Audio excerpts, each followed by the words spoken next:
The racing line, at 180 miles an hour coming into turn 9 with the championship one lap away. Xavier Monroe felt the brake pedal go soft under his foot, and in the quarter second before the wall, he understood two things at once: that someone had done this to him on purpose, and that if he lived, he was going to find out who. If you have ever had everything you worked for ripped away in a single violent instant by someone who smiled at you in the paddock that morning, then you know the kind of story this is. Stay with me all the way to the checkered flag, because the way Xavier comes back from that wall is going to have you cheering out loud. And if you love a story where the driver everyone counted out crosses the line first, and the man who tried to kill him gets exactly what he deserves, hit that subscribe button right now, because this one goes the full distance. Let me take you back to the starting grid so you understand exactly what they tried to take. Xavier Monroe was 34 years old, and he drove a race car the way some people pray, with his whole self, holding nothing back. He was tall for a driver, lean and quick, with a jaw that photographed well, and a smile he mostly kept in reserve, and eyes that went perfectly still the moment the visor came down. He had a gift that the older engineers said couldn't be coached: a feel for grip and balance that lived in the seat of his pants, an ability to find a tenth of a second in a corner where the data said there wasn't one to find. He was, by the grudging admission of nearly everyone in the series, the most naturally talented wheelman to come along in a generation. And he had gotten there from a place no one in that world came from. Because Xavier Monroe had not been born into racing, he had built himself into it from nothing against everything. He grew up on the south side of a Rust Belt city, the son of a single mother who cleaned office buildings at night in a neighborhood where the only cars anyone raced were the ones they shouldn't have been driving. He'd started young, sweeping floors at a local garage, then learned to turn wrenches, then talked his way into a beat-up go-kart that a mechanic named Sal was going to scrap, and discovered the first time he took it around a parking lot course that he could do the one thing that came as naturally to him as breathing. He could go faster than everyone else and make it look easy. From there, it had been 15 years of clawing, karting on borrowed money, sleeping in the shop, winning regional championships in cars held together with zip ties, and prayer-beating privileged rivals in machines worth more than his mother's house, and watching those same well-funded rivals get the factory rides while he got polite letters saying the timing wasn't right. He had heard every version of no there was. He had heard the ones that were about money, and the ones that were about marketability, and the ones that were really about something no one would say out loud, which was that the sport had a picture in its head of what a champion looked like, and Xavier Monroe was not it. And then finally, at an age when most drivers are thinking about retirement, he had gotten his shot. A mid-tier team called Halloran Racing, hungry and underfunded and out of options, had taken a chance on him, and Xavier had done what he always did. He had over-delivered so completely that he embarrassed everyone who'd ever passed on him. In 2 seasons, he'd dragged an average car to podiums it had no business seeing, put it on pole positions that made the big teams nervous, and this season, against every prediction, driven it into genuine championship contention. Going into the final race, Xavier Monroe was leading the standings. One good drive, and the self-made driver from the south side who slept in the shop would be champion of the whole series, which is exactly why someone decided he could not be allowed to finish that race. Because there was a man named Preston Vandergrift, and Preston Vandergrift could not abide it. Preston owned the series' most powerful team, Vandergrift Motorsport, a gleaming operation with a 9-figure budget, a wall of trophies, and a driver lineup hand-picked to look exactly like the picture the sport kept in its head. Preston himself was old-money, third-generation racing aristocracy, a silver-haired man with a yachtsman's tan, and the frictionless charm of someone who has never in his life been told he couldn't have a thing. He was, in the language of the paddock, a gentleman. He funded charities. He gave good interviews.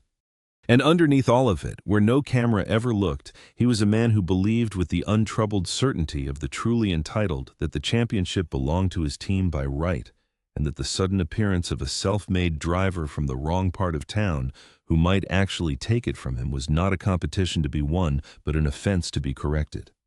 His lead driver, a smooth young talent named Chase Callahan, was second in the standings behind Xavier. If Xavier failed to finish the final race, Chase would be champion. And Preston Vandergrift had decided, with the cold pragmatism of a man who has never faced a consequence, that Xavier Monroe was simply not going to finish. Which brings us to turn 9 and the wall and the soft pedal. But before I tell you what that crash cost him and what it revealed, let me introduce you to the person who would become the most important in Xavier's life, and who was at the moment of the crash standing on the pit wall of a rival team with a headset on and a data screen in front of her, watching the telemetry and knowing 3 seconds before it happened that something was catastrophically wrong. Her name was Delaney Frost. She was 32, a race engineer, one of the very few women in that role anywhere in the sport, with sharp blue eyes and blonde hair pulled back under her team cap and a mind that could read a car's telemetry like a doctor reading a heartbeat. She had grown up in the flat farm country of the American Midwest, the daughter of an aircraft mechanic, and she had loved machines since before she could talk, had gone to engineering school on scholarship, and had fought her way into a paddock that assumed every single day that she must be somebody's girlfriend, or somebody's PR hire, rather than the best data engineer in the pit lane. She had learned, like Xavier, to be twice as good just to be taken half as seriously.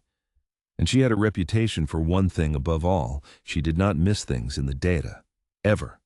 Which is why, watching the timing screens as Xavier's car approached turn 9, Delaney Frost saw the brake temperatures and the pressure traces do something that made no physical sense, and why she was already keying her radio to say something was wrong when the car speared off the track and into the wall in a cloud of carbon fiber and smoke.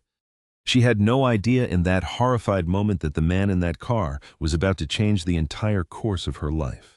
And Xavier, upside down in the wreckage with the world going gray, had no idea that the engineer who'd seen his data go wrong would one day be the only person willing to prove that he'd been right. Here is what the crash cost him. He lived. That was the first miracle, and it was a near thing. The safety crews cut him out of the car, and he spent 3 weeks in a hospital with a broken leg, cracked ribs, and a concussion that scrambled his memory of the crash itself for days. But the deeper cost came after, in the weeks that followed, and it was worse than the injuries. Because when the wreckage was examined, the official finding came back faster than these things usually come, and it was devastating driver error. The report concluded that Xavier had simply overdriven the car into turn 9, had braked too late, had made the kind of mistake that talented but undisciplined drivers make when the pressure of a championship gets to them. There was no mechanical fault found. The brakes, the report said, had been fine. Xavier knew that was a lie. He had felt the pedal go soft. He had 30 years of feel in his right foot, and he knew the way he knew his own name that the brakes had failed. But he had a concussion that made his own memory suspect, and he had a report signed by officials that said otherwise, and he had something worse than either of those. He had a reputation that the sport had been waiting all along to confirm. The self-made man from the South Side, the one who'd come from nowhere, had finally shown his true colors under pressure, had reached beyond his ability, had thrown away a championship with a rookie mistake.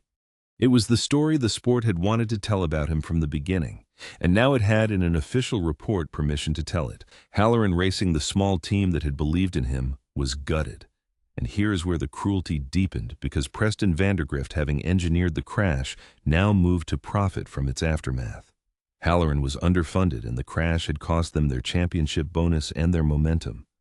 Vandergrift Motorsport quietly moved to buy them out to absorb the team, and part of the deal, unspoken but understood, was that Xavier Monroe would never drive for the merged operation. He would be released. Chase Callahan was crowned champion, and Xavier Monroe, the most talented driver of his generation, was suddenly a man with a healing leg, a ruined reputation, no ride, and no way to prove that the thing he knew in his bones was true. He was, in the language of the sport, done. Finished, a cautionary tale. Now, before I tell you how Xavier claws his way back from that, because the way he does it will make you want to stand up and cheer, let me remind you to hit that subscribe button, because the comeback is where this story truly begins. The months after his release were the darkest of his life. He rehabbed the leg alone in a cheap apartment, watching the sport move on, without him hearing his name mentioned only as a punchline. The flash in the pan who couldn't handle the pressure. Sponsors who'd been circling vanished. The phone that had rung constantly went silent. And the old voice, the one that had followed him his whole life, the one that whispered that people like him don't get to keep nice things, that the door was always going to close, got very loud in the quiet of that apartment. He had spent his whole life being told no, and had answered every no by going faster, and now for the first time he had no car to answer with, and the silence was almost more than he could bear. The lowest moment came at a race he watched on television alone when the broadcast cut to a feature about Chase Callahan's championship season, and the commentators spoke in passing about the unfortunate Monroe crash. As a cautionary tale about talent without discipline, Xavier turned it off and sat in the dark and thought for the first time in his life that maybe the door had never really been open at all, that maybe everything he'd built had been on loan and was now being repossessed. He picked up the phone to call his mother and put it down again because he didn't want her to hear it in his voice. He had answered every no of his life by going faster, and now there was no car, and the silence was a country he did not know how to drive across. What he did not know sitting in that dark apartment was that 100 miles away, a race engineer was staring at a data trace she could not stop thinking about, and that she was about to get in her car. And then Delaney Frost found him. She had been thinking about turn 9 for weeks. She couldn't let it go. Because Delaney Frost did not miss things in the data, and the data she'd seen in those 3 seconds before the crash did not match the official report. Not at all. The report said, driver error brakes, fine. But what Delaney had seen on her screen in the split second before impact was a brake pressure trace that had simply collapsed, a hydraulic failure, the signature of a system that had lost its pressure catastrophically and all at once. That was not driver error. That was a car that could not stop. And the fact that the official report said otherwise, and had said it so quickly and had closed the investigation so neatly, was the kind of thing that a person who does not miss things in the data cannot simply forget. She came to his apartment with a laptop and a hard resolve. "You don't know me," she said when he opened the door on his crutches. "Delaney Frost. I was engineering for the Kessler car that day. I was watching your telemetry on the timing screens when you went into the wall." She paused. "The official report says driver error. I've read it 4 times, and I want to tell you to your face that I think it's wrong, and I think somebody wanted it to be wrong, and I think you know exactly what happened in that car because you felt it. So I'm going to ask you one question, and I need the truth. When you went into turn 9, did that car stop or did it not?" Xavier looked at this woman, this stranger with an engineer's eyes, and a certainty that matched the one he'd been carrying alone, and for the first time in weeks, he did not feel crazy. "It didn't stop," he said. "I hit the brakes and there was nothing there. The pedal went to the floor." Delaney let out a breath she seemed to have been holding for a month. "Okay," she said. "Then we're going to prove it. I want to be honest with you because I promised you this story would earn its finish. That night was not the beginning of a romance. It was the beginning of an investigation, and a dangerous one, because they were about to go up against the most powerful man in the sport." Delaney opened her laptop on his kitchen table and showed him what she'd seen, the collapsed pressure trace, and Xavier, who understood cars and his body the way she understood them in numbers, looked at the two of them side by side and felt the pieces click into place. He knew what a hydraulic failure felt like. She could see what it looked like. Between the two of them, the feel and the data, they had something the official report could not survive. 2 witnesses to the same truth, speaking 2 different languages, saying the same thing. The problem was proof and access. The car itself. The wreckage was the only physical evidence, and it was in the possession of the very people who had every reason to make it disappear. And the official investigation was closed. To reopen it, they would need evidence so undeniable that it could not be waved away as a bitter driver and a rival engineer with a grudge. They would need to prove not just that the brakes had failed, but that they had been made to fail. And whoever had done it had been careful and clever and had the resources of a 9-figure racing operation behind them. The romance would come slowly, forged in the long nights over telemetry and blueprints, the way the truest things do. But for now, there was only the work, and the work led them step by careful step toward a truth that was worse than either of them had imagined. The nights of that investigation became something neither of them had expected. They worked out of Xavier's cramped apartment and later out of a friend's empty garage. Telemetry on one screen and blueprints on another, and slowly the work became more than the work. Delaney told him about the flat farm country where she'd grown up, about an aircraft mechanic father who'd taught her that a machine never lies, that if you listen to it honestly, it will always tell you what's wrong, and about the 1,000 small humiliations of being the only woman on a pit wall, the assumptions, the explanations of things she'd forgotten more about than the men explaining them. Xavier told her things he'd told no one, about his mother cleaning offices at night, about sleeping in the shop on a cot behind the tire racks, about the particular loneliness of being the fastest man on the track and still being the one they'd never quite let belong. They discovered they were the same animal built by the same fight, and it made the long nights feel less like a burden and more like the first place either of them had ever fully fit. One night, exhausted staring at a data trace that wouldn't give up its secret. Delaney fell asleep at the table, and Xavier put a blanket over her and sat watching the numbers scroll, and understood that somewhere in the last weeks, the thing he was fighting for had quietly grown larger than his own vindication. He set the thought aside because there was a powerful man to bring down, and he'd learned not to reach for good things until he was sure they'd survive the reaching. But he noticed. There was help too from the people Xavier had earned over a hard life. Sal, the old mechanic who'd given him his first go-kart, drove 300 miles to sit in that garage and lend 40 years of wrenching instinct to the effort. And it was Sal who confirmed, holding the schematic up to the light, that the failure Delaney had found in the data was not something that could ever happen by accident. Xavier's mother, who had cleaned offices to keep him fed, called every night, and though she didn't understand the telemetry, she understood her son, and she told him the things she'd told him his whole life. Baby, you have never once been the liar in the room. Don't let them make you start believing you are. Even a few of the Halloran crew, the small team that had believed in him, quietly passed along what they knew about who'd had access to the car and when. One by one, the people who did the real work fed the truth toward the two who could assemble it exactly the way it always happens, because the powerful never understand how much the people beneath them see. Now here is where the story turns. So if you're rooting for them, hit that subscribe button because the investigation is about to find something that changes everything. They started with the physical evidence, and they nearly hit a wall of their own because the wrecked car had, as Xavier predicted, been quietly scrapped, its remains destroyed with a speed that was itself suspicious. But Delaney knew something the people who scrapped it had forgotten. Modern racing, the car is not the only witness. Every car in the series carries a data logger, a black box that records thousands of channels of information, and that data is transmitted and stored. The official report had used a summary of that data.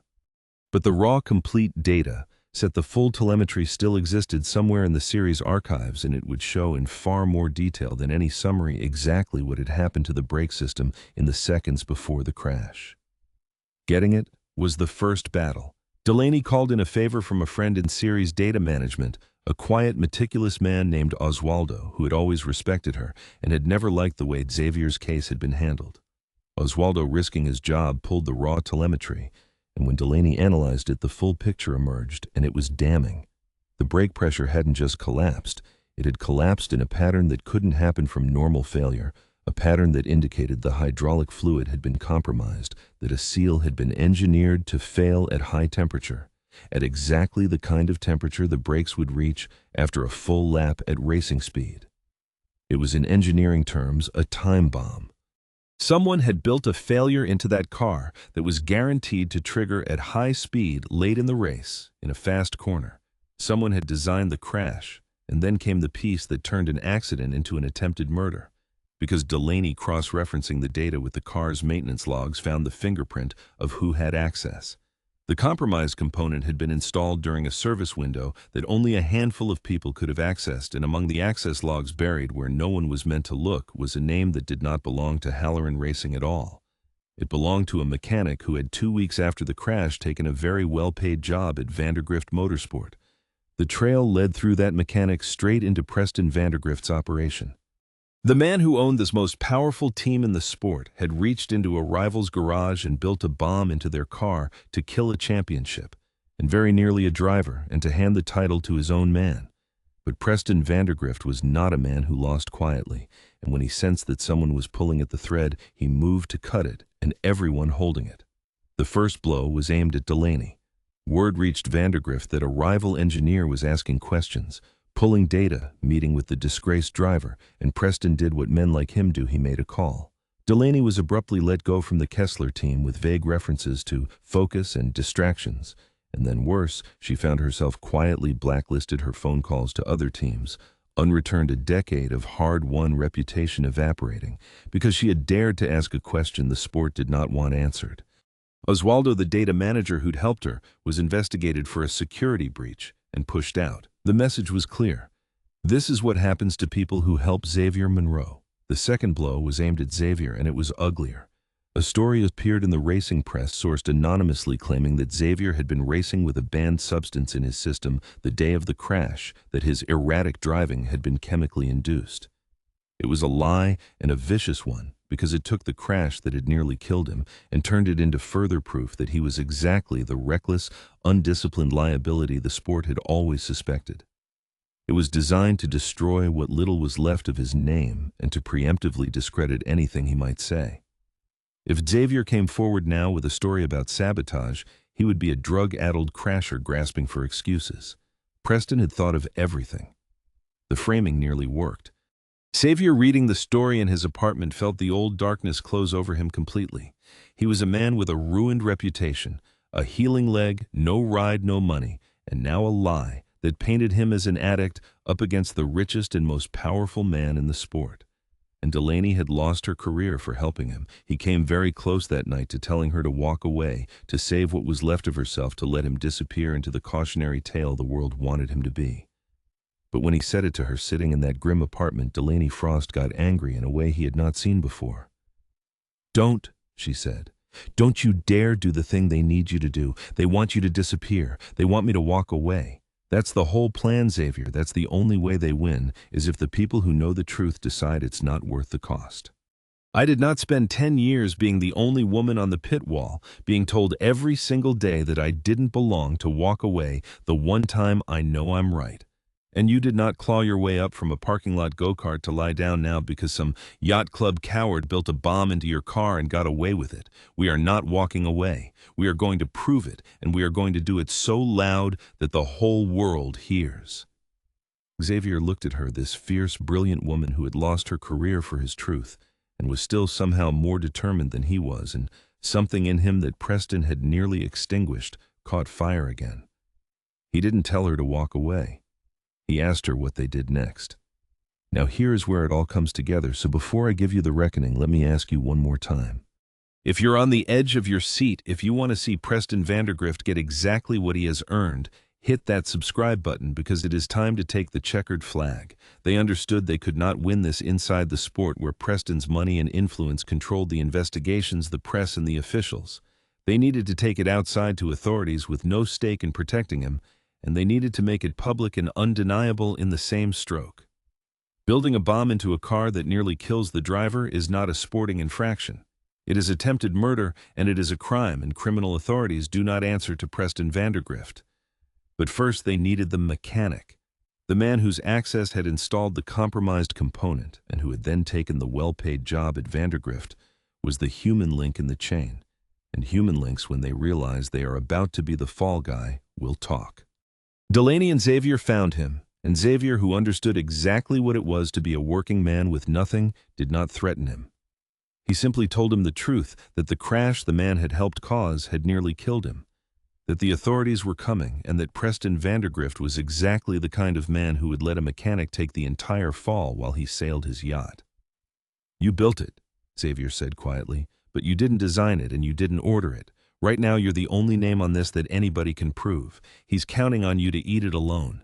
The only way you don't spend your life paying for his crime is to tell the truth before he finishes hanging it on you." The mechanic, who had spent 2 weeks in a cold sweat waiting for exactly this, broke.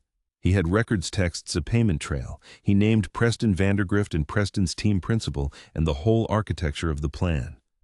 Preston made one last move, and it was the most dangerous of all. Sensing the trap closing, he tried to make the problem disappear, the way powerful men do when charm and money stop working. He had someone approach Xavier with a final offer wrapped around a threat.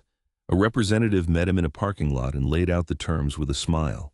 A generous settlement, a quiet consulting role, a comfortable life in exchange for signing a document that accepted the driver error finding and dropped all claims and unspoken in exchange for Delaney's silence too.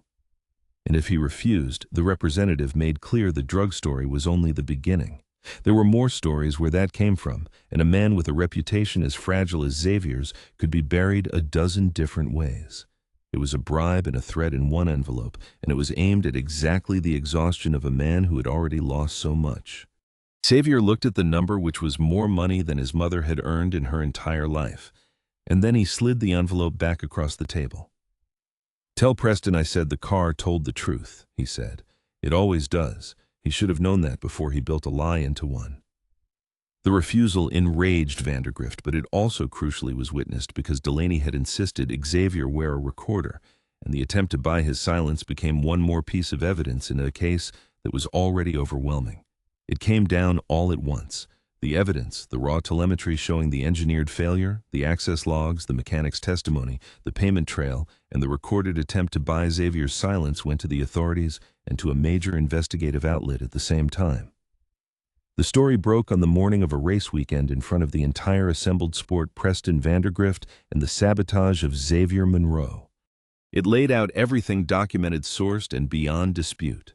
The drug smear story was exposed as a plant traced back to Vandergrift's own PR machinery. The driver error report was revealed as the rushed, corrupted thing it was.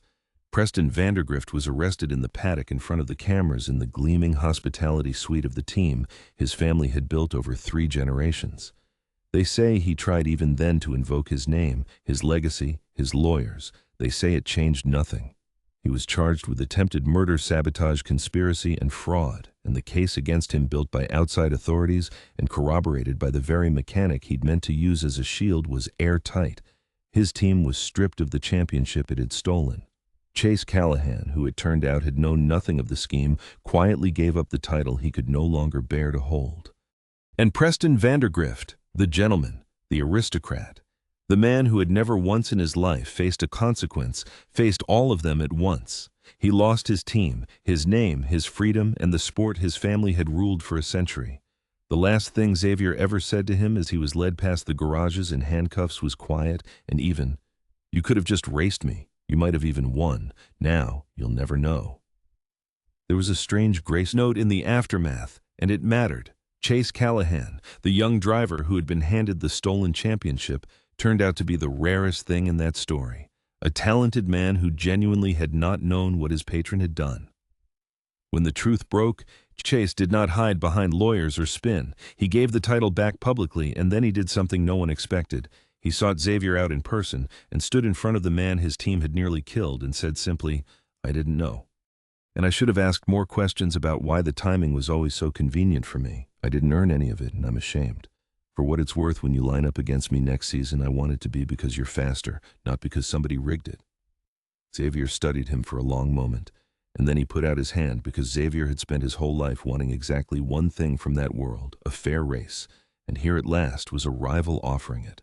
They became improbably friends, and their battles on the track over the following seasons, clean and hard and honest, became some of the most beloved in the sport's history, precisely because everyone knew what it had cost to make them fair. That was another kind of victory, quieter than the courtroom, the sport itself for once choosing honesty over the picture in its head. But this story was never really about Preston. Villains are just the wall you don't hit. The story was always about the racing line and the driver who could always find it. Xavier Monroe was cleared completely. The driver error finding was overturned, the drug smear retracted with a formal apology, his reputation restored, and then, some because there is nothing the public loves like a wronged man vindicated. And in the aftermath, the ride offers came real ones, this time from the biggest teams in the sport. The same teams that had passed on him for 15 years, suddenly desperate to sign the driver they'd once dismissed. Xavier took the one that mattered, but he did it on his own terms, and his first and only condition was that they hire as his race engineer the best data mind in the pit lane, the woman who had lost her career, proving his truth. Delaney Frost walked back into the paddock that had blacklisted her, not as somebody's girlfriend or somebody's PR hire, but as the lead engineer for the sport's most talked-about driver. And she never once had to prove she belonged again, because everyone already knew. They won the championship the following season. Of course they did. The self-made driver from the South Side who slept in the shop, and the engineer from the farm country who never missed a thing, in the data together at the front of the field, uncatchable. When Xavier crossed the line to take the title that had been stolen from him, the first thing he did before the champagne, before the trophy, was find Delaney on the radio and say the thing he'd been saving. "We did it, you and me, all the way from that kitchen table." And Delaney on the pit wall with the whole team screaming around her just laughed and said, "I told you we weren't walking away." And the romance, It grew slowly, exactly the way I promised.